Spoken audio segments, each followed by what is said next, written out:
प्रेमिका हमार मुंह सुखौले बिया, बहुत दिन के बाद आइल बिया, कुछ कहतिया लब बोल सुना।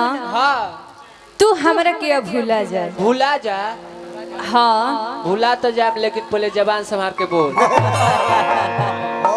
इज्जत से बोल।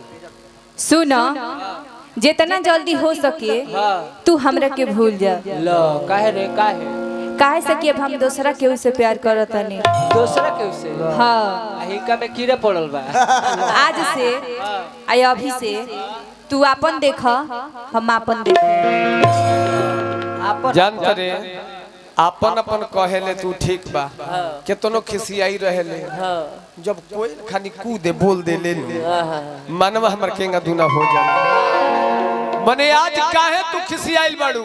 ना तारा के मरले बनी, ना डटले बनी, ना गाड़ी देले बनी। ए बार कहतर कि तू अपन देख, हम अपन देखब। एगो समय रहे रंजन बाबा कि हमार देखस हम इनकर देखब। कौन चीज? खैनी वाला चुनौतिया के ढकाना बा। आज कहता कि तू अपन देखो काहे का बात बा बोलो। कह हाली कही अब हम दूसरा के उसे प्यार करता नहीं। हो सके तो तू हमरा के भूल जाइह। विवेक जी के लड़की हमरा के पुरस्कार दिल बनी, वो बच्ची के नारायण जी बनौले रही। हम तारा के भूला कैसे जाई पगली? सपना कभी साकार नहीं होता, मोहब्बत का कोई आकार नहीं होता। बहुत कुछ हो जाता है इस दुनिया में, मगर दोबारा किसी से सच्चा प्यार नहीं होता। लड़का पुरस्कार में आ गए। खुदा ने जब इश्क किया होगा तो खुद को भी जरूर आजमाया होगा। अरे खुदा ने जब इश्क किया होगा तो खुद को भी जरूर आजमाया होगा। अरे हमारी और आपकी औकाती क्या है? इस कमबख्त इश्क ने खुदा को भी जरूर रुलाया होगा। जब बात मत बनावो। अरे अब तो तेल ललकोर हो गई ले।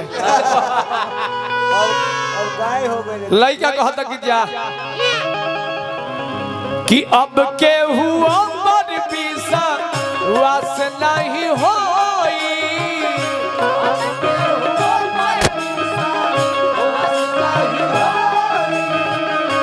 रवि भैया सब करी है भैया, लेकिन केहू से प्यार मत करी है। अब के हुआ मर पीसा वास नहीं होई।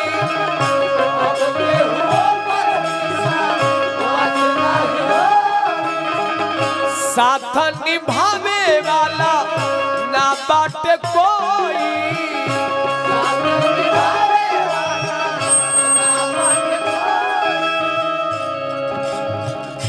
दुर्गा रतन फतनपुर के तरफ से हमरा पुरस्कार, हमने के चेमनी मलिकार रवि भैया के तरफ से पुरस्कार आइल बा। हार्दिक हार्दिक अभिनंदन स्वागत। अब के हुआ बड़ पीसा वास नहीं होई।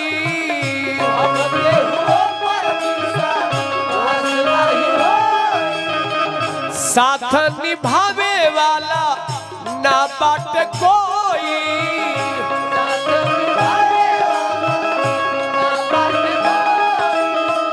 मीठा मीठा बात में हाथ दे के हाथ में।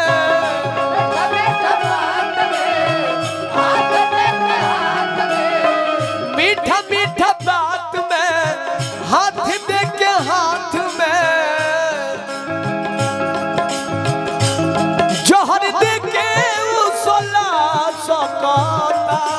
आय हाय हाय ओकरा से का उम्मीद राखी? जे रुला सकता उ भुला सकता।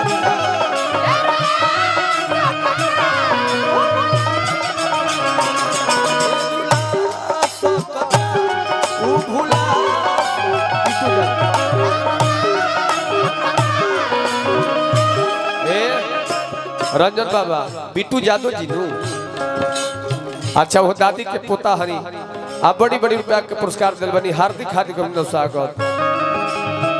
लड़का कहता कि जा अब तहरा लगे कबो ना आए।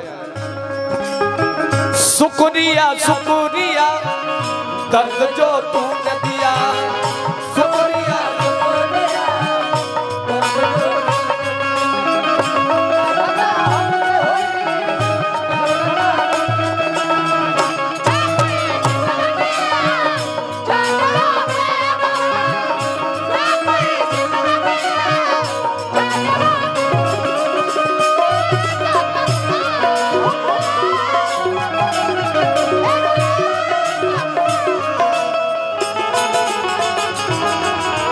ये गीत पर खुश होकर मिथुन भैया हमरा के पुरस्कार दिल बनी।